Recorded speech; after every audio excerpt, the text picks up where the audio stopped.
Geert, Ja, hij is nog maar 2 weken lang de trainer van SC Heerenveen. ja. Maar wel een fan van het eerste woorden van de sportcast. En hij is nou al te gast bij de Sportcast. Daar zit hij, de trainer van SC Heerenveen, Ja. Robin Veldman. Ja, mooi. Trouwens, Doop Ja. is bij Emmen. Ja, Hoe viert het op de perstribune? wie het zo nou, Arjen. We moesten om de beurt ziek hebben, jongens. Zie ik het eigenlijk net hel. Op tafel.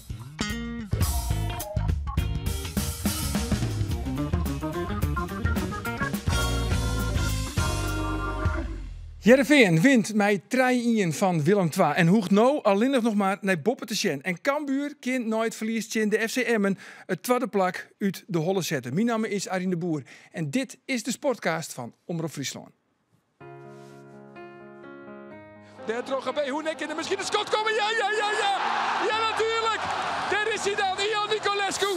De Moldaviër scoort weer. Voor de Harbor Club in het licht van de volle maan. Ja. Heerenveen komt op een 2-0 vastsprong. En hoe is het mogelijk? Je riet het nooit.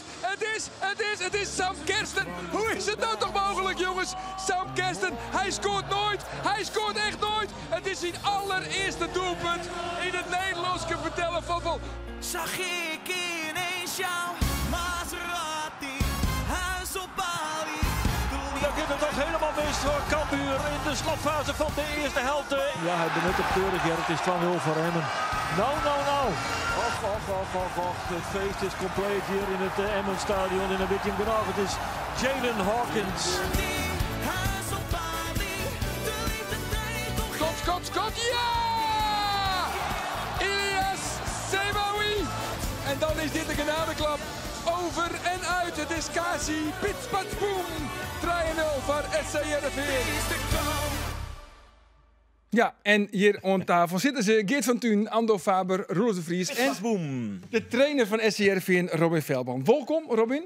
Dankjewel. Robin, het is nou manje. 3 dagen na de overwinning op Willem II. Ja, we willen toch wel heel graag weten. Hoe is het met Sam Kersten? Ja, is hij nog altijd tot het juichen? Die loopt niet naast zijn schoenen. Nee, het was na de wedstrijd in de kleedkamer al heel blij en euforisch. We hebben natuurlijk zaterdag de hersteltraining gedaan. En nog steeds heel blij, euforisch. Maar we hebben vandaag weer het blik op Sparta. Oké, want ik weet nog altijd de woorden van Jim Topscorer, Jim Club Topscorer, dat is Ion Nicolescu. Die had die goal natuurlijk echt zien van Sam Kersten. Even hier naar Nicolescu, wat hij voelt van die goal. I think this was the best goal what I saw in my life. De mooiste goal die hij ooit zien heeft. Wie de echte spitsengoal, dus ik snap wel dat Spitsengoaltje. Nicolescu daar wel warm van wordt. Ja, en hij woel gewoon voor de camera, hè, Roelof? Ja, Robin, ik vraag dus, zo in het Frieske, ik vreeg je dus wensje, tongetje, ik weet het meer, even daar van de wedstrijd, interviewtje Nicolescu. Maar Nicolescu zei, I don't score, I don't play, I don't talk. Ja, oh, wist je het niet? Nee, dat wist ik niet. Maak je zijn eigen regels. Ja. Maar dat is ook persoonlijkheid. Oh, zo. Nee zeggen tegen Roelof Vries. Praat ik over mezelf in het derde zo zeggen van. Maar pak je hem al even aan nog. Ja, dat gaat hij te horen. Dit krijgt hij te horen. Dat zou ik zeggen, de onderliggende vraag is dat even voor... Nou, maar het gaat volgens mij niet om dat het naar Roelof is. Maar het praat ook naar de supporters van de club. Ja, Daar gaat het om. Dat zijn is slecht. altijd Dus bodem. als voetballer en ook als coach draag je de club uit. Ja. En dus gaan we zeker wel even... We nemen het zeker serieus op. Ja, ik weet Maar nog- goed, hij scoorde en hij woel mij natuurlijk bij gewoon te wedstrijd. Geen enkel. Ja, hij zei al van waar is Arjen? Ja, precies. Hey, jongens, Dowie is in Emmen. Daar voel minder te juichen. Ja, dat voelt helemaal niks. Ja, te want dat juichen. is de live commentaar bij die wedstrijd. Ja. En ik jij bij die van, dan woest heel waar de tweede helft, dan woest eigenlijk wel in de auto stappen, want dan voest er niks om. Nee, bij 3-0. Het wie eigenlijk naar de 2-0 verkleed. Die voel in de tweede minuut van de tweede helft te vieren. Ik vind ook wel heel gemakkelijk dat kopduel van Mullen. Leid hem al even een handje in de nek, maar hij is slap verdedigd. En dan doet hij dit. En dan wappert en dan valt de bal op. Terecht de penalty, net over zeuren. 2-0, klaar. Ja, maar goed, dat was Juist. de allerlaatste keer voor die, Kasi, de allerlaatste keer voor die in het Emmenstadion. Ja, we zijn genoegen hoor. Ja, we zullen alle EK's Dat kan ontvangen. even heen hoe bedoel ik. Nou, ja? Ah jongen, de kist die er komt net keren, dat is echt verschrikkelijk. Er zit zo nauw en het zit, ik zag vol, het had ook wel weer wat, maar Naast waar zie je het er dan, is de grote vraag. ik zie het naast een collega van de Realte Kranten, Jonathan Ploeg, en naast mij zie het een jonkje dat hoort dan al die statistieken bij. Oh, ja. Die zie het, die. We zullen het nooit krijg vergeten, je jongens. contact, maar die Niet zo'n heel goed verhaal. Nee. Nee, goed, we beginnen naar de stellingen. Rood-wit aan de bal, heb je die wel? Zeker. Ja? Ja, meegezongen, hè. We beginnen naar de stellingen, Robin. En daar ben je een fan van het eerste uur, hè? Dus je wist het. We moesten antwoord Jan en we kunnen de letter altijd op waarom komen. De eerste is verkeerd. Cambuur kind plak 2 definitief uit de holle zetten. Ja. Ja. Roelof, Marcus Linde wordt beter als Frenkie de Jong. Ja, natuurlijk. En dat ga je Robin Azen uitlezen. Ja. Andor, het is volstrekt logisch dat Andries Noppert weer de eerste keuze is. Ja. Ja, Robin. Luc Brouwers zit bij mij altijd in de basis. Als hij fit is, ja. Ja. Oké, Roelof. Weet je al wat je zegt? Oh. Roelof, jonge talenten minuten moduleren is ijs volle belangrijker als 8e worden. Nee. Nee. Robin is er blij mee met deze. Oké, dan gaan we naar Geert. Als Paulus verkocht wordt, dan moet Cambuur als de sodemieter die linksboeten van Emmen opheljen. Dat lijkt me handig. Ja? Ja. Dan gaan we weer naar Andor. Ik heb als een opmerkelijk nice omtrent mijn eigen versissingsmethode waar er twadden wordt in de KKD. Ja. Ja. Ja.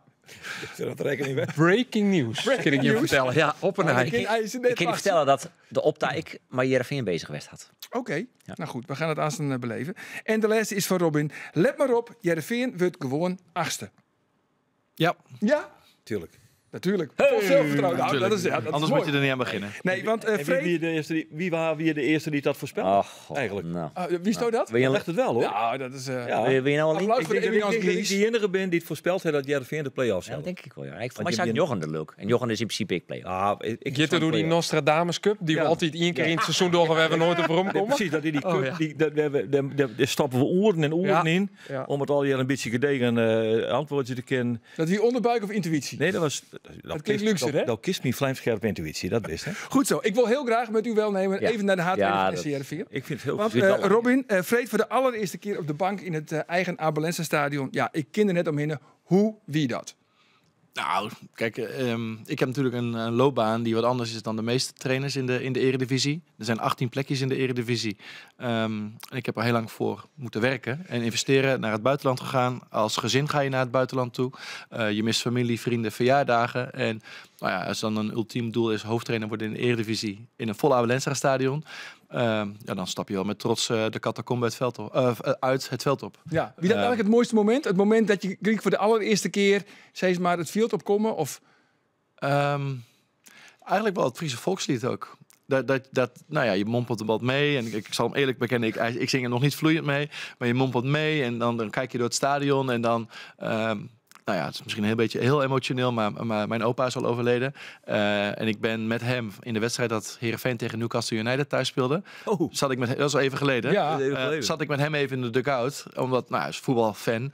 En toen ging dat even door mijn hoofd op dat moment. Dus dat, en ik hoef geen oe en a, maar ik vond dat deed wel echt wat met me. Ja. Ja, zeker. Nou ja, en dan ook nog een hele mooie uitslag. Trein inwinnen van Willem II. Je steert nou 8e. Je wilde heel graag dat plak 8 vast horen. Maar ben je hem echt beter als Fortuna, Heracles en Grace? Ja. Nou ja, ik heb het al Zijn met... dit? Ja, Geert, dankjewel. Sparta. Dankjewel. En SP Sparta, die tellen. Ik denk dat wij gewoon heel competitief moeten zijn met die ploegen. En als wij goed zijn zoals we tegen Willem II waren, maken wij denk ik gewoon een hele grote kans. Ik denk wel dat wij een seizoen hebben, en dan praat ik over de periode dat ik er niet was, dat het nog heel wisselvallig is in de highs en de lows. Dus we moeten zorgen dat we heel stabiel presteren de komende weken. Dan zie ik daar zeker kans. Maar wat had je dien om die ploeg zat te prepareren dat ze spelen zoals ze vreed spelen? Ik heb eigenlijk ook wel heel erg aangedrongen op een hele scherpe start. Dus ik heb het benoemd dat we 11 plus 26.000 hebben. Omdat ik erin geloof dat als je zo start aan een wedstrijd, dat het extra stapje wat je nodig bent om druk te zetten, het extra stapje wat je nodig bent om een diepteloopactie te maken, dat lukt omdat je de steun van het publiek voelt en krijgt. Alleen dat moet je wel zelf verdienen. Precies, er moet eerst op veel gebeuren en dan komt het Ja, publiek. en ik denk dat die reactie, je krijgt 3 schoten binnen 10 minuten op goal. Ja. Die reactie die sloeg ook over naar de tribunes. Dus de hele ambiance was natuurlijk ook een ambiance om in te presteren. Die mij een beetje tinken onder de tijd van Gert-Jan Verbeek. Toch? Toen stond nog als Lieds Jonkje misschien wel naar Bramble ziet te zien in het centrum van Newcastle United. Titus Bramble. Bramble, ja. Mooi, Mooi, ja. mooi. Hè? Ja, zeker. Patrick Kluivert. Patrick Kluivert. Ja, maar goed. En dat met Huntelaar. Maar Ellen Shearer. Gert-Jan Verbeek wie echt gewoon in het eerste kwartier en dan vol gas. En dan hopen we dat we 1-2-0 vastliggen. En dan kunnen we dan even een beetje gas weer omnemen. Ja, en die reactie geeft gewoon energie aan je team. Het geeft een positieve score, waardoor je ook in je opbouw waarschijnlijk wat meer tijd en ruimte krijgt om te spelen. En ook in het verdedigen minder risico hoeft te nemen. En dus zaten we redelijk in een zetel. En we hebben het denk ik nog tot minuut 40 ongeveer denk ik heel goed vol kunnen houden. Voor rust even wat minder grip gehad. Hè, wat momentjes rondom onze 16, waarin Willem II toch wat kansjes kon creëren, maar daar zijn niet hele grote kansen uitgekomen meer. Nee, en je zit toch altijd een beetje te ziek in, hè? Maar na je trainen van wat gaat er oors? Hè? Wat gaat er oors? Nou, bij één ding zoeken. Het is gewoon een lange bal noppert. Huppakee, rost die bal naar voren, hè? Ja, maar die opbouw alle Barcelona doen we gewoon niet meer. Nee, maar als je denk ik de afgelopen 5 jaar al mijn wedstrijden terug gaat kijken, dan ga je niet één wedstrijd vinden die op deze leek. Nee. Dus het is ook wel... Ja, ik heb in Schotland gewerkt. Ja. En, daar werd het verafschuwd. Okay. Nee, het werd verafschuwd dat we het deden. Okay. Ik kan er met trots zeggen dat ik 2 jaar lang met Bart Verbrugge op de goal gestaan heb. Ja, dat was je 11e veldspeler. Dus ook de tweede en de derde bal die terugkwamen in de opbouw, dat was heel comfortabel. En, ja, maar dat heet dus net mijn noppert. Je hebt ook definitief kiezen voor Andries Nop, net van Mickey van der Hart. Ja. Dus heeft je een off-the-field speler. Nee, maar doordat we de eerste paar ballen natuurlijk wat directer zijn gaan spelen, werd onze eerste opbouwbal werd eigenlijk wat vrijer. Dus we konden ook een aantal keer naar Nicolai Hopland spelen, omdat Willem II dacht van ze gaan trappen, dan zakken we in. We stonden 2-0 voor, dus waarom zouden we dan het risico lopen om op de opbouw onder druk te komen en de bal te verliezen? Nee. Dus we hebben ook heel realistisch gekeken naar wat zijn we nodig op dit moment. En dat was starten vanuit de lange bal, met af en toe een gratis opbouw zonder druk en dan gaan we spelen. Ja, waarom verstoot het logisch eigenlijk dat die keer het voor Andries Noppert? Omdat Noppert in de weekend voordat Robin ongesteld was het Goerdien had. Maar dat is persoonlijk. Ik vind Noppert een betere linekeeper als dat Mickey van der Hart is. En daar begint het mij, baltens in horen. Als je kiezen voor een lange bal, kun je inderdaad beter Noppert op een goal zetten. Nou ja, Savisa kies je om zo weinig mogelijk zindoelpunten te krijgen. En dan is Noppert de betere keeper. Dus moet je die altijd op een goal zetten. En tuurlijk kun je werkje onzien traptechniek, onzien vermogen om kwad op te bouwen, restig blijven. Dat zijn alle factoren die ik belangrijk vinden. Maar in de basis gaat het om balans in horen. Ja, hoe wie dat gesprek tussen Dij en Mickey van der Hart? Want dat is natuurlijk een slecht nieuwsgesprek. Dat hebben we eigenlijk de vrijdag voor Utrecht gedaan. Heel volwassen, heel professioneel. Ook een antwoord van hem dat hij zei dat als ik de coach zou zijn, dan kan ik volledig snappen waar je naartoe gaat. En dat eigenlijk op 10 minuten later hebben we dat gesprek ook met Andries gedaan. En die hebben beide het heel goed opgepakt. Want zowel voor Andries is de boodschap dat het scherp moet zijn en scherp moet blijven. En voor Mickey was de boodschap dat het absoluut niet een deur is die we dichtgooien voor zijn neus. Maar dat er op dit moment gewoon nu een keuze gemaakt is voor Andries. En maar liever toch, ik blijf het wijzen dat die keuze maken is. Want ja, Doug is er waarschijnlijk niet toe zitten. Maar hoe het Jereveen dit seizoen met de keepers omgegaan is. Ja, je brekken ze beide af. Ja, maar ik denk als je naar andere sporten kijkt, waar gekeken wordt naar kwaliteiten van spelers, bijvoorbeeld, ik noem even basketbal, daar wisten ze ook posities door, omdat ze specifieke kwaliteiten hebben. Voor een keeper is het in voetbal niet gebruikelijk geweest. Nee. Van Gaal heeft het op het WK gedaan met Tim Krul. En Sidder was een penaltyreeks, maar ook een specialisme van dat. Als je kijkt naar de wissel, denk ik, Quick Boys. Daar wisselen ze Andries vanwege de lange bal. Nou ja, dan gebeurt er een momentje rond de 16 meter. Het is wel out of the box denken. En dat doen we soms met een spits die we laten terugzakken. Waarvan, ja, maar een spits moet toch diep. Maar we laten nu ook wel eens een spits inzakken naar het middenveld. Maar Soede Stoot het van? Niet snel. Niet snel. Maar het is wel heel modern. Dat is toch ik modern? Ik ben heel modern. Heel modern. Allemaal gadgets. Ik ben ook heel modern. Dus ik sluit ook niet uit dat ik zo'n keuze zou maken. Alleen op dit moment vind ik voor de stabiliteit en de realiteit voor Heerenveen, vind ik die stabiliteit voor 1 keeper nu uitspreken, dat is hem heel belangrijk. Wat toen begint te trainen bij die groep en je speelt wat wie het eerst in Utrecht ook, hè? Ja. Nou, en door wie is wat zeiden ze ervan? Het is geen geheel, het is geen team. Nee, de standaard moet omhoog. De standaard moet omhoog. Dat waren eigenlijk andere woorden van, dit was eigenlijk heel slecht.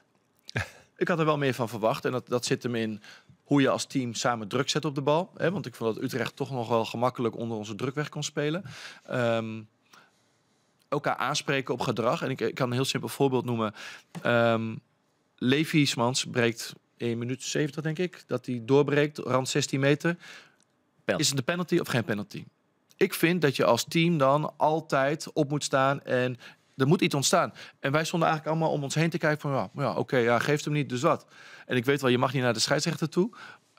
Ik had liever een speler gehad die dan een gele kaart pakt en zegt, maar niet met mijn team. Ja. En dat miste ik. Ja. En ik vond nu het een overtreding gemaakt op Nicolescu. Rand 16 meter. En er stonden denk ik 4 man om de scheidsrechter. Ja. En ik weet dat het niet mag. Ja. Maar als je dat op een goede manier doet. Hè, je stormt niet op hem af en je gaat met armgebaren. Als je dat op een goede manier doet. Vind ik dat je altijd nog in gesprek kan met de scheidsrechter. Ja, Maar kun je zo'n gedragsverandering zo snel teweeg brengen? Nou, we hebben het wel echt specifiek in onze meeting naar voren laten komen. En het kwam nu terug in de wedstrijd. Dus dat is misschien ook gelijk de beste les van het team dan. Het scheelt in die zin misschien ik dat Luc Brouwers hield iets meer voor hem krijgt. Want dat is natuurlijk wel iemand die begrijpt hoe dat speeltje werkt. Ja, Luc was op dat moment wel gewisseld. Maar Luc is wel inderdaad een extra stem in het veld. Naast dat, nou ja, ik was ook behoorlijk schoon na de wedstrijd. Maar Luc is ook die extra stem die we misschien wel misten in de afgelopen week. Ja, was dan eigenlijk misschien wel voor Takkum seizoen, dat we daar al naar joggen, van nog zo'n leiderstype. Daar is wel eens een keer zijn een type Paul Bosveld, een type Stijn Schaars. Ja. Misschien Davy Prupper bij FC Twente. Of het verdedigingsduo bij Utrecht. Of Jordi Klaasie, zo'n type.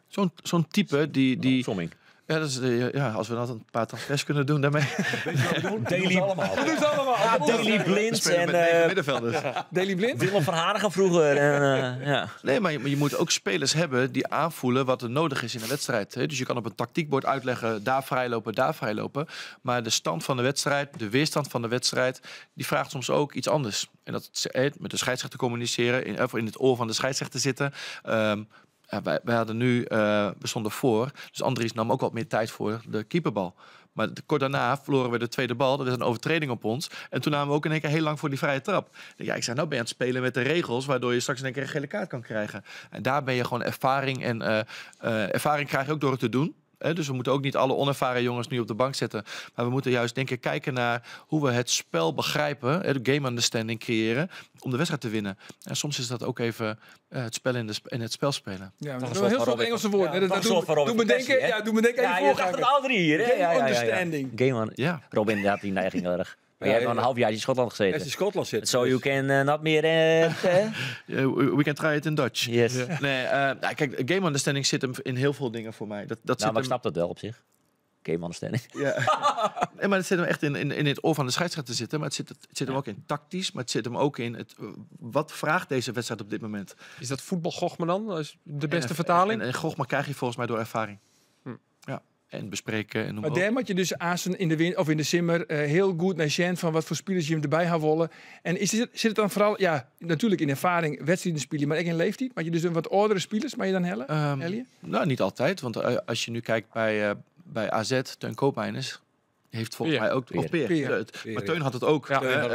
Dus de gebroeders Koopmeiners, die hebben ook die mindset in het aansturen van een elftal. Verantwoordelijkheid nemen voor een elftal. Dus ik zeg niet dat het in leeftijd zit, maar het zit er wel in de persoonlijkheid van een speler die je graag... Ja. Zelfs Kees Smit heeft het.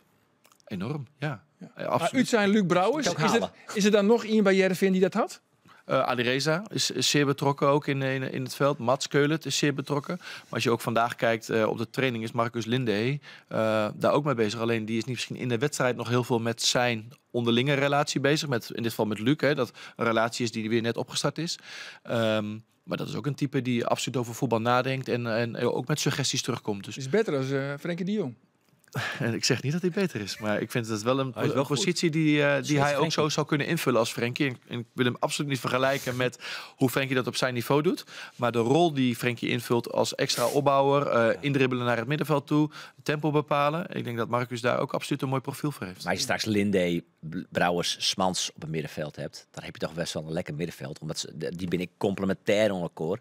Ja. Met Jipgang, de Grinta, Smans die wat meer de stekbal Jankin, maar ik Rind is en Linde die linie in, maar in een paas of in een versnelling oerslank in.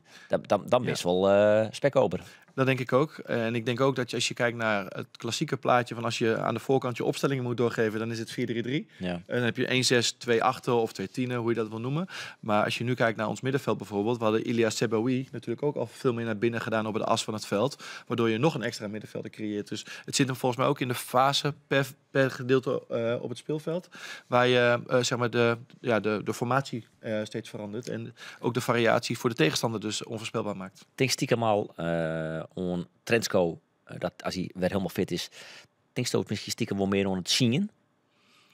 Nou ja, ik heb hem van het weekend zei ik van ik zie hem eigenlijk wel voor de 4 aanvallende posities. Nu niet zozeer als een aanspeelpunt als spits, maar wel als een soort tweede spits die om de spits heen kan bewegen, omdat hij natuurlijk gewoon heel creatief is aan de bal. Dus ik vind het moeilijk om daar nu een stempel op te drukken van dat is een 10. Ik vind hem echt op alle aanvallende posities zou die denk ik heel goed uit de voeten kunnen komen. Vanaf rechts zou dat misschien meer wat starten vanaf de lijn en naar binnen kunnen komen. En vanaf links zou dat misschien al iets meer aan de binnenkant kunnen zijn. Dus verschillende rollen met de kwaliteiten die hij heeft. Ja, maar het is wel een nieuwsgierige discussie. Die kijk zijn we het ook al in de stelling on Roelof van ja, je begint nou vol voor plak 8. Ja, doe je dat dan gewoon met het sterkste overtal of doe je dat met de spelers die daar kom je sowieso bij binnen. Bijvoorbeeld een Ilias Seboui, die gaat weer om naar Feyenoord. Die zoen ik steeds een keer en dan zit ik daar nou gewoon Ezer Gurbusdel. Ja, Hanbaks neemt Auskier. Je hebt ook nog even dit seizoen vod. Maar wist je dat vaak denken? Wie speelt gewoon het beste? Ja, maar het zoet er dom dat je een voetbaltrainer rond tafel zit. zit. Het zoet er dom was dat je nou zeggen van ja, we gaan maar jeugd spelen, want Seboui is er net meer en Keulen is er net meer. Als je 12e steen, maar nog 3 wedstrijden te gaan en 10 punten achter staan, dan kun je dat wel. Maar ze zijn nog vol in de race. Dus het is toch hartstikke... niet. Vrij, kom er even bij. Ja. Snap je? Laat ik eerst de vraag nog een keer stellen. Om de trainer. Ik vind het een heel domme vraag. Hey. Nou, nee, oké, nou maar trainer. Robin, vond jij het een domme vraag? Domme vragen bestaan niet. Maar ik snap de vraag zeker. Omdat je... maar wij willen winnen. En datzelfde geldt voor je spreekt je uit richting de keeper. We willen winnen en je maakt stabiliteit. En ik geloof er niet in dat je nu in één keer alles moet gaan doorroleren. Maar spelen betekent wel dat je het moet verdienen. Dus dat betekent dat je in de wedstrijden moet presteren. En in de trainingen moet je het verdienen om te spelen. Dus die scherpte wil ik ook absoluut hebben richting iedereen. Dus ja, het doorroleren zou ook kunnen gebeuren. Maar dan heeft het mee te maken met de prestaties van de concurrent. Ja, aan de andere kant kun je ook zeggen van kapitaal kun je pas creëren door eigen talenten ontwikkelen. En dat kun je alleen maar ontwikkelen door ze op te stellen. Ja, maar ook, kapitaal kan ook binnenkomen als je Europees voetbal gaat halen. Ja, maar dat is nog een hele tour. Want ja, play-offs, dat weet ik. Plak 8 is dit net garant voor Europees voetbal. Nee, dat klopt. Maar een talent laten spelen wil ook niet zeggen dat zijn marktwaarde gelijk heel erg omhoog gaat. De kans is er. Diezelfde kans heb je als je Europees voetbal haalt. Ja, toch denk ik wel dat als Ezer Gurbus met 30 wedstrijden in de Eredivisie meer oplevert als af en toe een invalbeurt. Neem je verlies nog gewoon. Oké, we gaan terug. Dan gaan we naar de spitsen. Lukovic, Nicolescu of Dimitris Rallis. Nicolescu het Jan dat hij gewoon de eerste spits is. Zeker het uur zeg maar, wat hij ruim gespeeld heeft hij dat laten zien. De intensiteit in druk zetten, de intensiteit, daar willen we absoluut over een hele wedstrijd nog wel meer van zien. Zeker in de manier waarop ik naar voetbal kijk, moet dat geplust worden. Maar, is hij wel zo'n type? Het is een beetje een frommelaar, een spitsengoaltje. Wachten. Ja. Een balletje pisten. Staat vroeger op het pleintje. Inzaghi. Ja, toch net een jongen die de lange uur liever rent om heeg druk te zetten. Jawel hoor. Ja, zeker wel. En dat kan hij ook. Alleen het gaat nu om van het vertrouwen wat hij misschien wel wat minder had door ook minder te spelen of wisselend te spelen. Hij heeft nu een doelpunt gemaakt. Hij ging onder applaus het veld af. Had wat enkelklachten ook uit de interlandperiode meegenomen nog. Dus die 60 minuten waren ook wel een beetje iets meer, maar dat waren ook wel de max.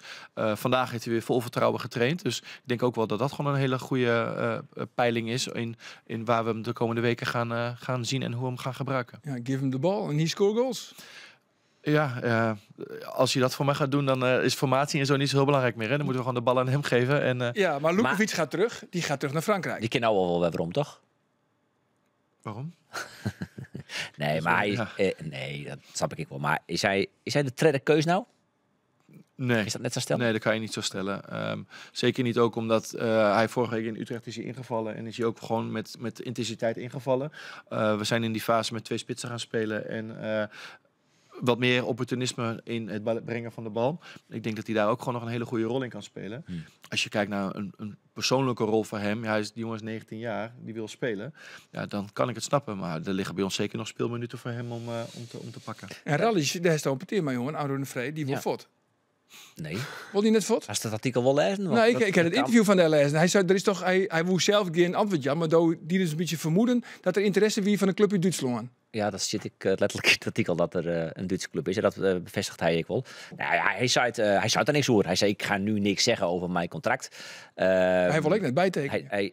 Nou, dat zei hij dus net. Dat zei hij dus net. Goh.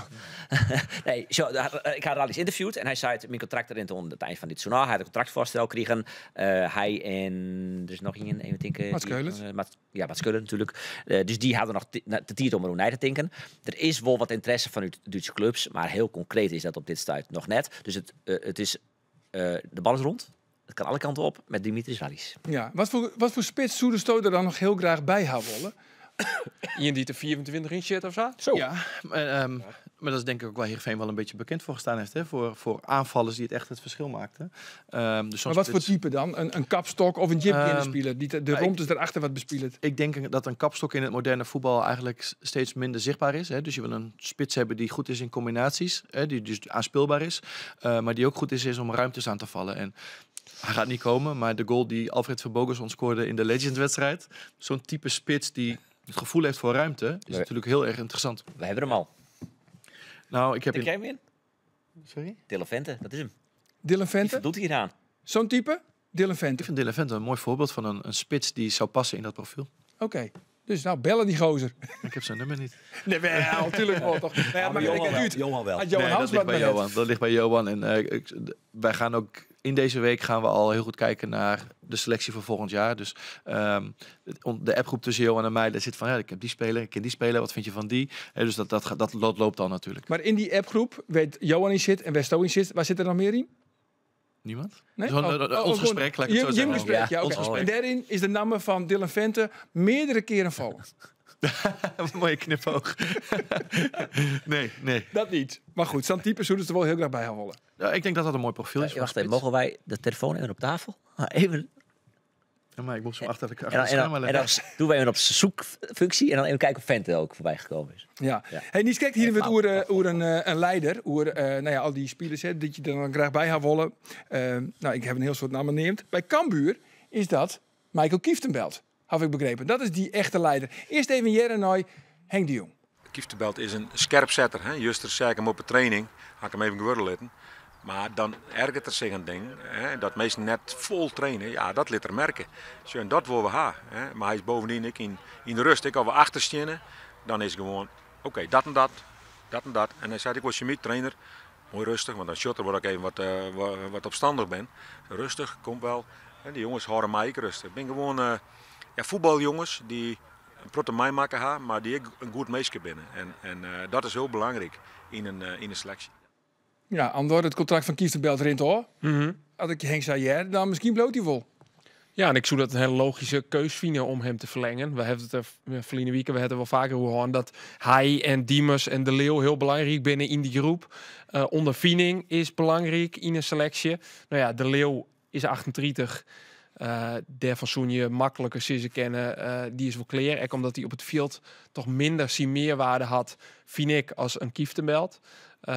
De vanuitgaande dat Diemers bleef. Nou ja, dat is natuurlijk ik even de vraag ging het er vanuit kan u promoveren. Maar Kieftenbelt komt vaak op het veld als ze consolideren mat. Als ze de oefening een extra slot op het door inderdaad die net benauwd is om een cakeje uit te dealen. Wat is hij? 34. 34, ja. Belangrijk in de kleedkamer.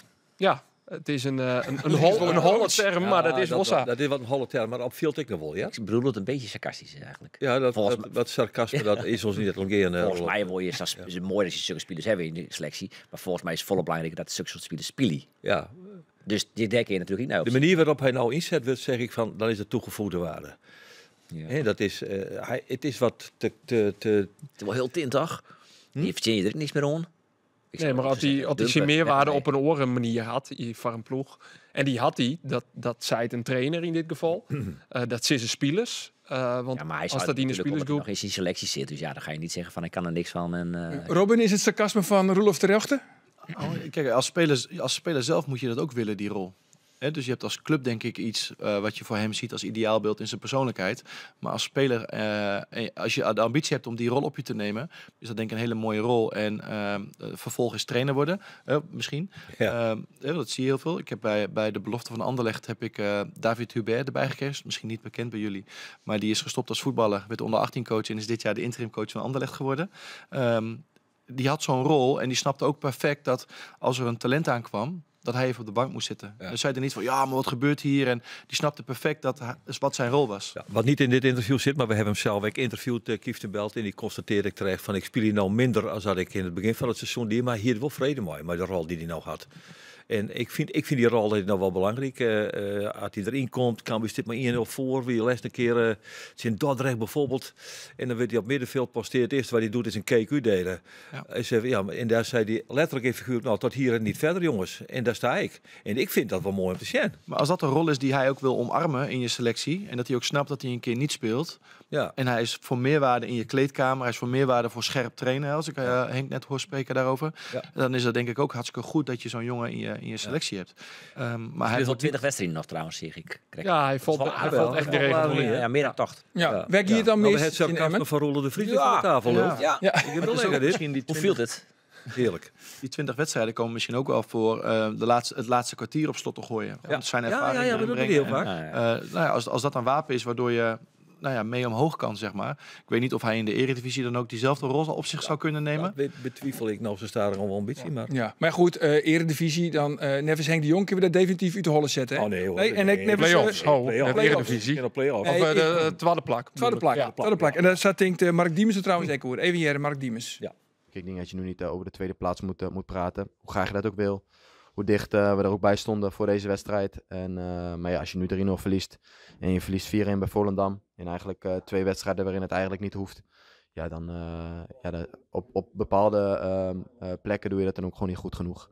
Zo eerlijk moet je ook zijn en dan moet je in de realiteit leven en zorgen dat je die na-competitie haalt en daarin goed gaat presteren. Ja, dit zei Mark Diemers. Nou, hij kan het natuurlijk wel vertellen, maar Andor. Kisto us gerest stellen. Uw eigen optimam doorrekkers altijd uit wat het Zwitserse resterende competitieprogramma had. Is er een update met die wonderbaarlijke vastzettingstheorie? Ja, ik heb dus aan het begin van de uitzending zei dat ik breaking news ga zoeken. Ja, wij ben benieuwd. Ik ben ophouden. Pardon? Nee, Oren Vreed, zeg ik geen mogelijkheid meer voor Cambuur. Hey. Dat zeg ik al net om het tweede plak te halen. Ik heb zelf Dordrecht neemt. Maar nou ja. Vlien Wieke hier Excelsior nog het makkelijkste programma? Ja, en die steen nog tweede, hè? Ik kom uit ADO nog, maar dat viert we van het gemak even. Die spelen joen. Nee, maar goed, Cambuur kan in theorie natuurlijk dat tweede plak nog halen, maar dat wordt hem net meer. Nee, dus had het ook geen doel meer om... De verste harken zit daar wel op te wachten natuurlijk, dat is die eigen theorie. Nou ja, als er behoefte aan is, dan verneem ik dat graag. En dan wil ik daar volgende week wel weer een berekening op loslitten. Ik wil wel het stokje oerdragen om Roelof. Want Jereveen, dat speelt het nog ergens voor. Ja, plak. Ik ga onderzoek doen. Oh. Nou weet ik net, zit hij hem daarop te wachten? Nou ja... Arjen wil het nou graag ook Cambuur hadden, dus waarschijnlijk no net. Kies nou de rekkenmethode van... Nee, ik ben niet mee. Nee? Nou ja, sure, je had natuurlijk nog 6 wedstrijden te gaan. Dus als al die 6 tegenstanders de positionering bij elkaar optelst, dan rolt daar de cijfer uit. En dan kun je dus uitrekken in wie nog het zwaarste programma had. En ik ga goed naar Robin. Je hebt op in. Je hebt 12 punten. NEC over heel Fortuna 10,84. Het wordt er allemaal net makkelijker op. Nee, maar ja, je telt natuurlijk dat al je bij elkaar op. Dus dan kom je uiteindelijk op een puntenaantal uit. Ja? Wordt het nog ingewikkelder? Net dat ik je goed aan die ga. 15, 8, 12, Santje, Sane, Treien. En zo bijvoorbeeld Sparta, die heeft een heel zwaar programma. 8-1, 5, 17, 4 en 2. En die kom je dus op een gemiddelde van 6,17 kom je dan uit. En de Heerenveen op 12, dus dat is dubbele. Dus ja, je snapt het wel. Heerenveen is de grote favoriet voor het halen van plaats 8. Nou, dat is mooi. Dat is dan vooral wat hing je bloot. Ik voel wel dat het ander het wel wat makkelijker uitlezen kon. Maar goed, dat bloot vooral hingen. Heerenveen heeft het makkelijkste programma voor plak 8. Dan uw wekelijkse rubriek. We hebben weer een wekelijkse rubriek. Wat het Daniel Karlsbak dien. Ja, hij speelt natuurlijk nog bij Sarpsborg. Ze moesten thuis opnemen in Valerenga. Is de uitslag? Nee. 1-1. Karlsbak had net scoort, Vlien Wieke 2 keer. Ja. No net. Hij wou naar een oer naar de kant hellen. En zijn vervanger, jawel, die joeg de assist op de liekbakker. Hey. Dus Karlsbak volgende week bankie. Het Jan de Boer nog 120 A gekregen toevallig? Dat weet ik niet. Dat heb ik dan weer net iets. Oh, dat dan weer net. Wat ik wel uitzocht hebben, er binnen een sjoggersvragen binnenkam, Robin. De allereerste sjoggersvraag. Welke assistenten was door Takkumseizoen er graag bij jou? Nou, we gaan in gesprek met Henk Brugge. Ik denk dat Henk Brugge ook degene is die zo'n gesprek verdient. Op basis van dat hij is opgestaan op het moment dat het kantoor leeggehaald werd. Is hij opgestaan voor de club. En dat heeft hij met heel veel passie en beleving gedaan en ook zo ervaren. Dus daar gaan we sowieso mee in gesprek. Voor mij is sowieso wel handig om die erbij te houden. Want je bent een huis aan het bouwen, maar toch een laminaatvloer in. Ja, dat is altijd handig. Ja, en we wonen niet ver uit elkaar. Nou, dat bedoel ik maar. Je moet doorpoelen. Is er nog bijnaam van Robin? Nee. Oh, jammer. Ja. Nou, kijk, het is ook geen geheim dat Jan Bekkema niet de papieren heeft als keeperstrainer. De videoanalist is meegegaan, dus we zijn al vol in gesprek om met kandidaten in gesprek te gaan. En ik ben aan het filteren om te kijken met wie wil ik samenwerken. Ja, Joey van den Berg? Joey van den Berg is zeker een kandidaat. Ik zie Joey veel meer eigenlijk werken met individuen en een soort brug zijn met Jong Heerenveen en de opleiding. Ja. Dus ook misschien wel ook op de bank zitten bij Jong Heerenveen en ook op de tribune zitten bij ons om goed de programma's van de talenten te bewaken. Maar hij is ook een leuk verbindingsstuk tussen ons en de kleedkamer, want hij werkt als trainer, maar denkt soms nog als speler. Ja. Dus dat is ook gewoon echt denk ik heel goed om hem erbij te hebben inderdaad. En hij had een geweldige component die heet humor. En dat is natuurlijk fantastisch. Ja, absoluut. Nee, maar dat is zo. Alleen we moeten gewoon goed kijken hoe dat met alle andere stafleden dan samen zou vallen. En dan moet je een complementaire staf samenstellen. Maar, Goed, maar ja? heb je zo... Oké, Henk Brugge is dan... Nou, we kennen maar even nu dat dat goed komt. Joey van Berg zoek kennen en dan nog één erbij. En een keeperstrainer? Of? Ja, dat heeft ook te maken met dat Henk Brugge zijn VC5 gaat doen. Ja, Dus we willen ook gewoon goed kijken dat we de staf, ook al gaat Henk die VC5 doen, dat als hij er niet is, dat alles doorgaat zoals we willen dat het doorgaat. Even voor de luisteraar, VC5 is het oude coach betaald voetbal. Ja. En die UEFA gaat Pro. Ja. De oude UEFA Pro, om nog wat duidelijker te in maken. België was het de Pro-license. Oh ja. Ja. Hast al een gesprek gevierd met de trainers? Informeel met mensen die ik ken, om te kijken hoe hun situatie bij de club is. Niet zozeer dat we daar als club... Ja, want ik heb natuurlijk ook gewoon een netwerk met mensen waar ik mee gewerkt heb of die ik ken, waarbij ik een specifieke rol in de staf zie. Maar ik wil eerst goed kijken hoe het met Henk verder komt. Hoe we dan de staf gaan samenvullen. Want ik werk heel graag met Henk de afgelopen 2 weken nu. Hoe die alles doet, hoe die het voorbereidt. Hoe die het introduceert naar de spelers. Van, nou, zo hebben we het gedaan. De nieuwe trainer kijkt er zo en zo naar. Ik denk dat Henk daar... hij kent de club ook inmiddels gewoon goed. Nogmaals, hij heeft verantwoordelijkheid gekregen en genomen. Dus ik vind ook dat hij een absolute gesprekspartner nummer 1 is. Maar die assistent en ik Heerenveen DNA ha? Is dat de vereiste? Ik denk dat er al heel veel Heerenveen DNA is. Dus liever niet misschien? Beide is denk ik goed, maar het gaat meer over zijn bijdrage die hij gaat leveren aan de staf. Of dat meer richting aanvallen is, richting verdedigen, naar talenten. Dus ik denk niet dat het specifiek moet gaan over Heerenveen DNA. Maar wel iemand snapt die snapt wat Heerenveen DNA is. Ga je informeel misschien al praten met Jeffrey Telan? Nee. Rick Rijnsma? Nee, zeker niet. Dan ben je mee bevriend, dus ik denk nou... Ja, nee, niet. Sluiten we dat uit bij deze ook, of is dat... Ja, lijkt mij wel uitgesloten, ja. Oké. Goed, nog een jongensvraag, jongens. Wat voor type trainer bist jou eigenlijk, Robin? Bist jou een echte field trainer of meer een people manager? Ik hoop eigenlijk van beide heel goed te zijn. Ik heb nog steeds, als ik ook vandaag, dan loopt de training. Ik ben altijd nog heel erg gewend om zelf ook helemaal de training te leiden en bezig te zijn. Dus ik vind mezelf echt ook een veldtrainer. Ik ben warm als coach, dus ook de glimlach en de knuffel die je een speler kan krijgen. Dus ik zit er eigenlijk wel wat tussenin, denk ik. Maar ik ben al hut, want na ouderin van de wedstrijdje Willem II, toen zijn die spelers van, nou trainer, kunnen we misschien morgen vrij krijgen? Geen sprake van. Nee, dat past niet bij mij. Nee. Het past wel bij mij op het juiste moment. En nu hebben we gewoon een week waarin we willen aanlopen naar Sparta. Maar je hebt dan jongens bijvoorbeeld, die hebben dan op donderdag wat minder gedaan op trainen. Omdat het de wedstrijdvoorbereidende training is.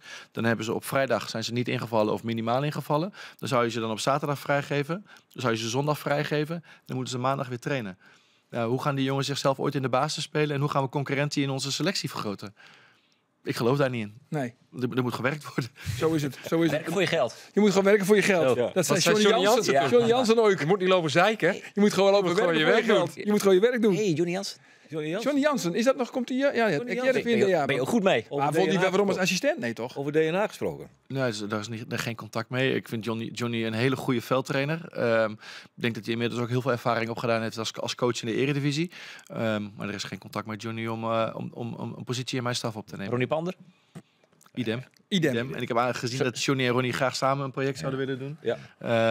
Maar dat is ook niet ter sprake geweest. Johnny en Ronnie, lieken wel een stripboek. Die zullen wel naar het boetloon gaan, denk ik. Jongens, we hebben weer wat nice om foto, Jan. Dit is een mini-tenue-kit van de Sportcast. Wauw. Met handtekening van Robin Veldman. En die kunnen we voor Jan. En Dodo zal het de prijsvraag. Zeker. En we hebben deze keer wat nice, Geert. Ja, wat hebben we? Dan moest een loodfragment onkundige. Ja? En daarna stellen ze de vraag. Moet ik dat ook kunnen, dat loes? Ja, kom nog maar op. Oké, vrienden en vriendinnen van de Sportcast. Dit is de fantastische nieuwe prijs die wij voor Jan hebben.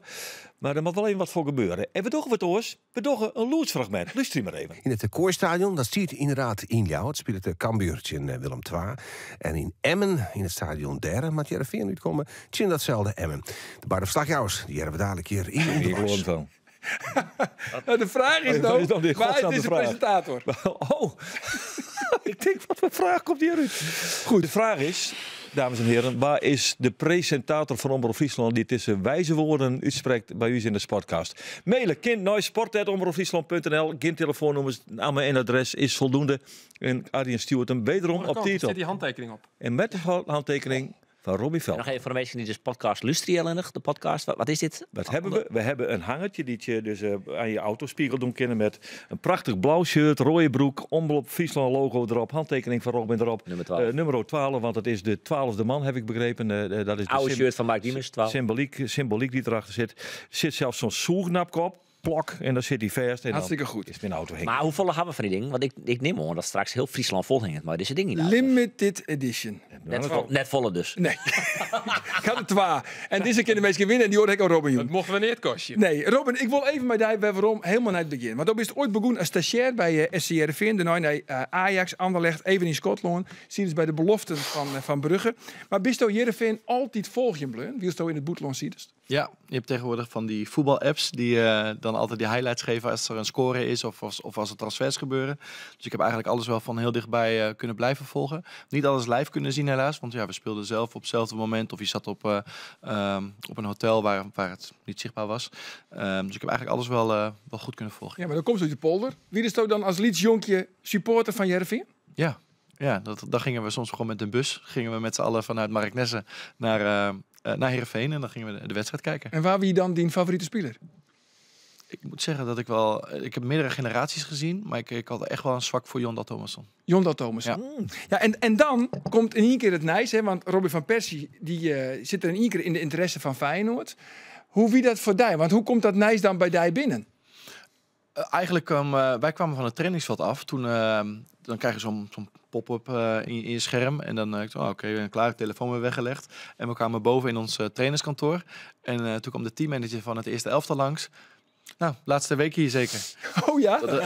Zo had ik hem helemaal niet. Ik dacht van Persie weg. En toen dat van Feyenoord bekend was, had ik dat wel een beetje ingevuld. Maar ik had mijn eigen positie nog niet zo ingevuld. En misschien weer het helemaal niet zo raar van die teammanager. Want de vorige keer, nou dat Van Wonderen net verlengd waard, wie is er ook in beeld? Ja. Maar toen is er geen contact geweest. En het contact met Heerenveen kwam ook eigenlijk veel later dan Robin van Persie zeg maar, vertrokken was bij Heerenveen. Dus ik zat ook echt goed op mijn plek bij Club Brugge. Dus ik was ook helemaal niet bezig met weggaan of zoeken naar van als daar wat ontstaat of daar wat ontstaat, dan kan er wel wat voor mij betekenen. Ik zat bij Club Brugge, wij speelden echt een heel leuk seizoen met de belofte van en ik had het samen met mijn CEO en met de staf had ik echt naar mijn zin. Die speelt bij Club Brugge bij de beloften is maar op het tweede niveau in België, eigenlijk in de keukenkampioen-divisie van België. Ja, als jong Ajax en jong PSV in Nederland nog. En dat ziet dan Club Next. En je staat vierde, vijfde? Nu zesde. Nee. Maar en als je gewoon kijkt naar het seizoen, dan hebben we denk ik over een paar wedstrijden misschien wel iets te veel complimenten gekregen voor de manier waarop we speelden. En iets te weinig punten. Dus als je gewoon echt heel realistisch kijkt, hadden we eigenlijk wel top 4 moeten staan. Met eigenlijk allemaal jongens van 17, 18 jaar. Een paar van 20 erbij, die ook wat stabiliteit geven. Maar we speelden echt heel leuk voetbal. En dat domineren tegen volwassen teams, dat vond ik ook echt heel leuk om te doen. Alleen als hoofdtrainer nu moet je denken als hoofdtrainer van het winnen van wedstrijden, de volgende wedstrijd. En daar was ik ook heel erg afhankelijk van dat de hoofdtrainer 2 of 3 spelers nodig was. Of er moesten spelers terugkomen. Dus het kon zijn dat ik op vrijdag getraind had en dat ik op vrijdagavond nog krijg, die 2 komen ook nog terug, die moeten morgen starten. En dus je moest heel flexibel zijn in de manier waarop je je gameplan maakte. Maar ja, als er dan spelers van het eerste elftal bij je komen die wat minder gespeeld hebben, van, ja, coach, we willen bij jou spelen. Ja, dan merk je toch ook dat je bezig bent met iets bijzonders. En dat loslaten, daar was ik eigenlijk helemaal niet zo mee bezig. Maar wanneer komt dan het eerste contract? Of het eerste contact van Heerenveen? Wanneer hing het Johan Hansma onder lijn? Ja, dat is eigenlijk het weekend daarna eigenlijk gebeurd. Hè. Voor mij Van Persie is op een maandag aangekondigd bij Feyenoord. Ik denk dat... De persconferentie bedoel je? De persconferentie, ja. Dus het was rond voor het weekend. Of voor mij heeft Pascal Boschot nog de laatste wedstrijd gecoacht. En op maandag is het... En rond die tijd is er een telefoontje geweest van... Heb je interesse en wil je... Je het dan via de zaakwaarnemer of rechtstreeks naar de uitdaging? Rechtstreeks. In mijn geval kies ik ervoor mijn zaakwaarnemer te betrekken in het papierwerk. En inhoudelijk doe ik alles zelf. En zit Johan Hansma in die contacten? Oftewel, plopt de naam van Johan Hansma in één keer op die scherm? Ja, maar dat is geen geheim dat Johan en ik elkaar al lang kennen. Maar dan dus Johan Hansma. Johan Hansma, hier heb ik al bellen als trainer van Almere City. Dus die stimulitie systeem. Oké, maar dan klopt dus de naam van Johan Hansma op. Dan weet je genoeg. Ja, dan gaat er wel eens door je heen van... Oh ja, dat gaat nu toch echt wel dichtbij komen. Dat gaat automatisch. En wie is het alleenig toen, op dat moment? Ik moest even naar een andere ruimte lopen, ja. Maar wie is bij Brugge? Ja. Oké. Ja, nou, ik woonde daar, hè. Ik was in, zeg maar... Maar wie is in het stadion? In ons trainingscomplex, ja. Ja, en dan even naar een orenromte en dan neem je op en dan? Dan is het heel binnen. Nou, je hebt het ongetwijfeld meegekregen. Dit is aan de hand. Wij zijn op dit moment aan het inventariseren wat er gaat gebeuren met onze positie. Gaan we een tijdelijke oplossing doen? Gaan we een oplossing zoeken voor de lange termijn? Maar ben jij geïnteresseerd om met ons in gesprek te komen? En daar heb ik volmondig ja op gezegd. Ja. En uiteindelijk, maar dat wie dus is toch zeg maar een soort van inventarisatiegesprek. Ja, want je moet wel een lijstje klaarmaken. En als daar 6 op staan die geen interesse hebben, dan heeft het ook weinig zin om daarmee in vervolg te gaan. En ik snap het ook, hè, want ik ben ook niet met de eerste vrouw getrouwd. Nee, maar en hoe lang dworde het dan voordat er op een nij contact wie met Johan Hansma? Nou, daar zo zei dus van ja, ik heb wel interesse. Dat heeft nog wel even geduurd, want ik denk dat het hele proces heeft denk ik wel gewoon 3 weken geduurd in totaal. Ook omdat zij de kans wilden hebben om met andere kandidaten te spreken. Nou, het is geen geheim dat ik in Lemmen ben geweest op mijn vrije dag. Dat heb ik ook heel eerlijk bij Club Brugge. Ik heb alles heel open bij hun gecommuniceerd dat dit speelde, maar dat het niet concreet was, want het oriënterende gesprek vanuit de inventarisatie is in Lemmen geweest. Ferry de Hamer daar, ja. Ja, en van daaruit ben ik weer teruggegaan naar Brugge en eigenlijk doorgegaan en nog 2 wedstrijden gecoacht met Club Brugge. En toen kwam het telefoontje van ja, we willen jou als kandidaat nummer 1. Werd van Johan? Dat is allemaal van Johan gegaan. Ja, en toen hebben we nog een gesprek gehad met Johan en Ferry over de invulling van hoe gaan we dat nu doen? Hoe kijk je dan echt concreet naar het invullen van de staf voor de komende periode, de staf voor het nieuwe seizoen? Dus eigenlijk al een paar stappen, het stappenplan tot einde seizoen goed doorgenomen met de verwachtingen van elkaar richting het ontwikkelen van die staf. En toen is mijn zaakwaarnemer ertussen gekomen om te gaan onderhandelen, zoals het mooi heet. Ja, en dan ben je in één keer een van de 18 trainers in de Nederlandse Eredivisie. Ja, met toch een ander verhaal dan de meeste, denk ik. Absoluut. Maar Robin, daarvoor is er een gesprek geweest met Cambuur. Volgens mij zelfs 2 keer. Er is interesse geweest, ja. Ja, en die heeft al tamelijk het observeerd. Ik heb geluisterd. Dat is 1, want ik vind altijd dat als er een club komt, moet je luisteren. Er lag natuurlijk ook een gevoeligheid. Wat was de gevoeligheid? Nou ja, ik heb 11 jaar in de opleiding van Heerenveen gewerkt en ik heb lang in Heerenveen gewoond. Ja, en dan kiest altijd met de bus van Mark Nessen, had ik eigenlijk verteld. Als Leeds Jonkje ging naar het Abelense stadion. Er zit Schotland tussen, zit België tussen, zit van alles tussen. Maar zo zie ik hem ook wel. In die zin als mens. Maar ik weet ook dat het gevoelig kan liggen bij heel veel andere mensen die betrokken zijn. Of bij Heerenveen of bij Cambuur. Hebben we benoemd. Maar dat is niet de hoofdreden, dat is nee-zijnheid, denk ik. Nee, omdat ik graag zelf verantwoordelijk wil zijn voor het winnen en verliezen van wedstrijden. En wie was dat bij Cambuur dan? Dat blijft Henk. Oh. Henk blijft hoofdtrainer. En de interesse is daar om daarmee in gesprek te gaan. En verder is het ook niet geweest, dan heb je interesse om in die rol bij de club te komen. Wat wie die rol precies? Wat zou die worden? Nou, je zou een van de assistenten worden die Henk zou gaan ondersteunen. En met name, ik zou het voetbalplan, zeg maar, manier van spelen, trainen, daar zou ik heel erg sterk in betrokken raken. Alleen ja, ik was zelf hoofdtrainer al bij Club Brugge in de 2e divisie in België. En dan zou ik dan op moeten geven om assistent te worden in de Nederlandse KKD. Ik dacht, is dat juist?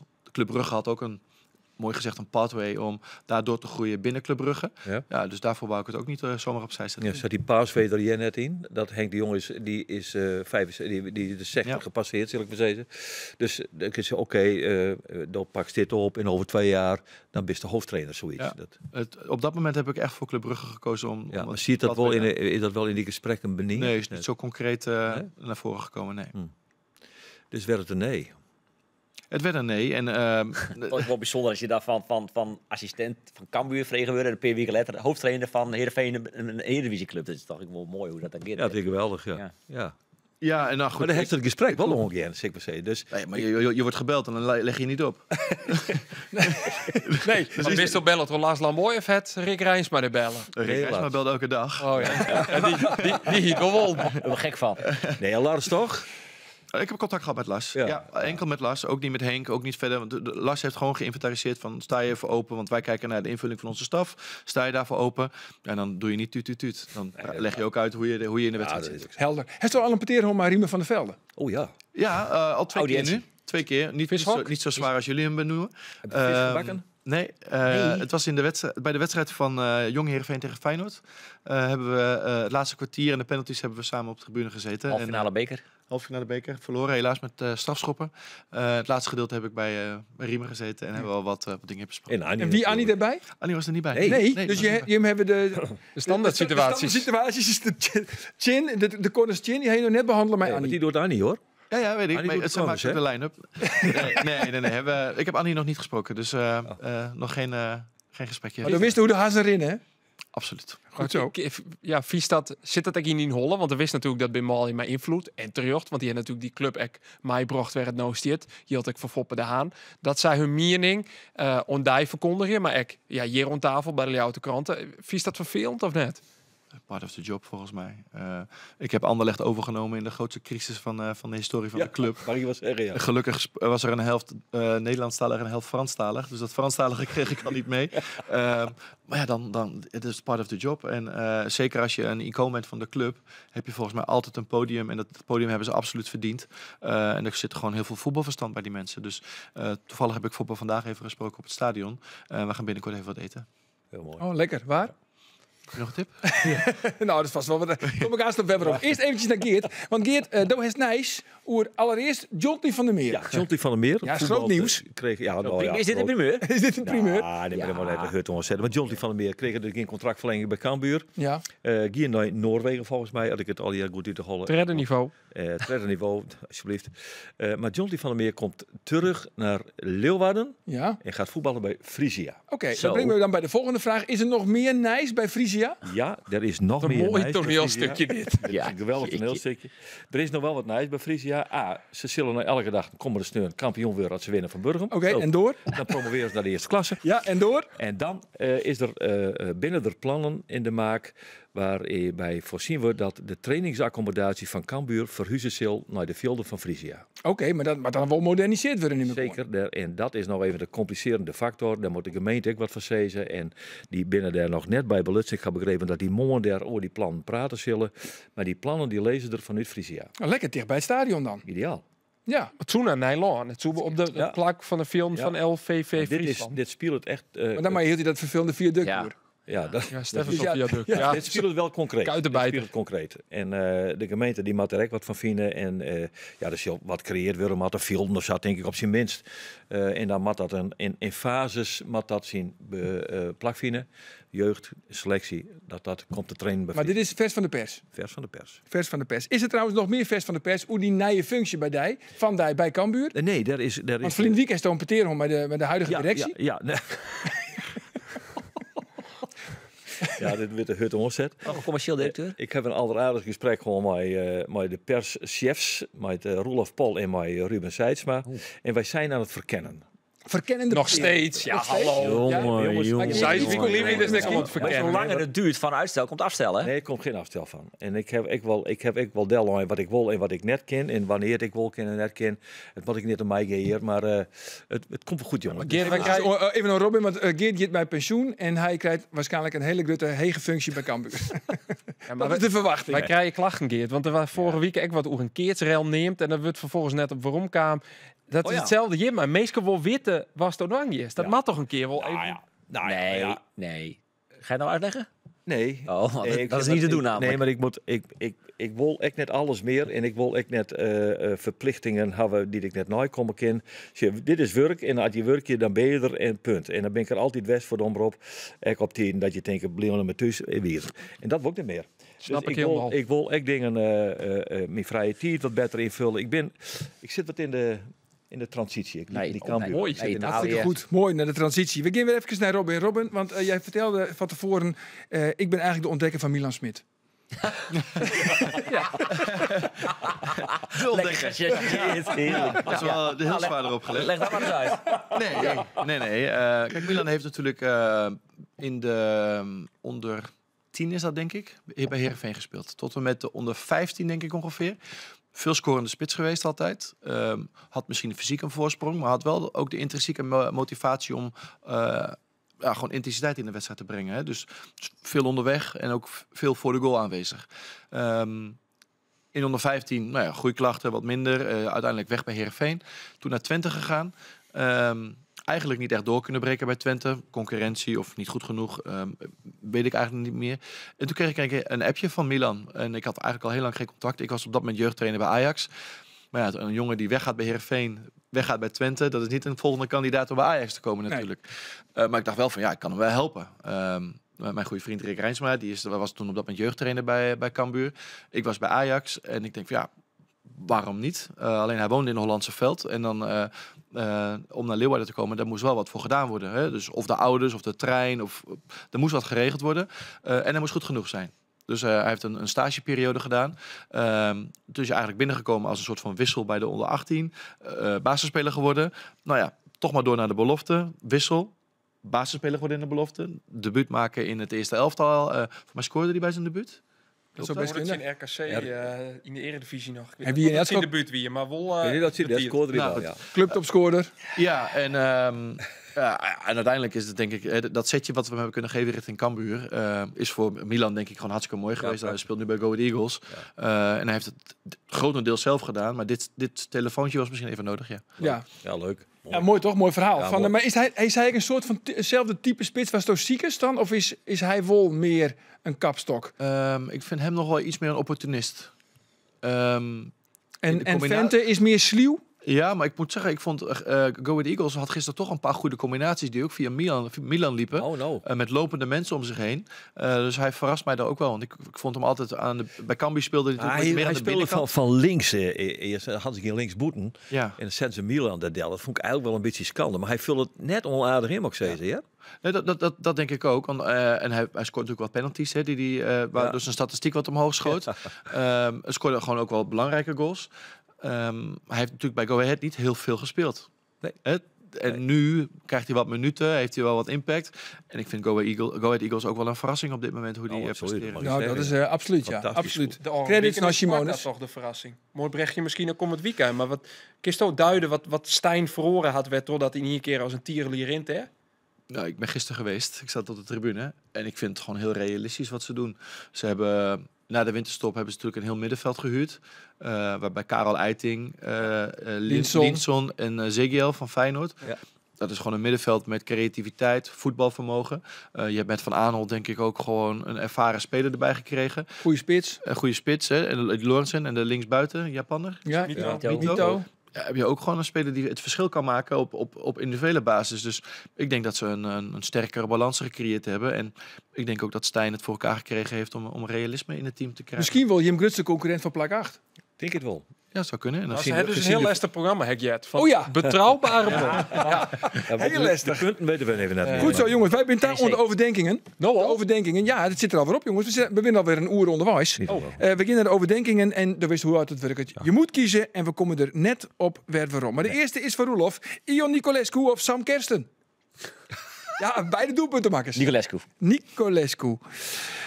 Andor, Kelian Ensona of Benjamin Pauwels? Benjamin Pauwels. Een hele gemene, vervelende voor Robin. Henk Brugge of Jeffrey Talan? Dat is een hele gemeen. Dan kies ik voor het nu, dat is Henk. Dat is Henk. En de laatste is van Geert. Geert, de perstribune van Emmen of toch liever de perstribune van FC Volendam? Nou, dan zal ik daar eventjes een eerlijk antwoord, Jan. Op afstand de perstribune van FCM. Ja, die van- nooit meer Volendam. Nooit meer Volendam. Wij moeten volgend jaar weer. Hè? zo Jij is moet Volendam volgend jaar, ik niet. Ik heb het ook Ik gerne. gewoon. Ga mee. Ja, toch? Even de dijk op. Ja, is toch gezellig? Ja, kibbelingetje, lekker. Maar die Ja, dat is perstribune prima. krijg je geen kibbeling, hoor. Ja, die perstribune zit er hichten van de achterlinie bij de cornervlag. Die zit achter En de er zit een korfvlag. peel voor die. In die neus. Of zoals mijn goede collega Andy Houtkamp ooit een keer op de radio zei. We voetballen tegen Volendam, maar de perstribune is gesitueerd in Edam. Ja. Ja. Ja. Ja, dat is echt op de grens, hè? Ja, heerlijk, heerlijk. Robin, hartstikke bedankt. Hartstikke leuk dat je er weer is. En jongens, we zijn er alweer onder oor. Na je weekend, dan zit op deze stoel Fouke Boy, de technische man van Almere City. Ja. Lid dat dan trekt dan weer de chinst onderwijs van SCRV. Een dagval. Het is niet te geloven. Het valt allemaal op, jongens. Graag ons na je weekend. Dag.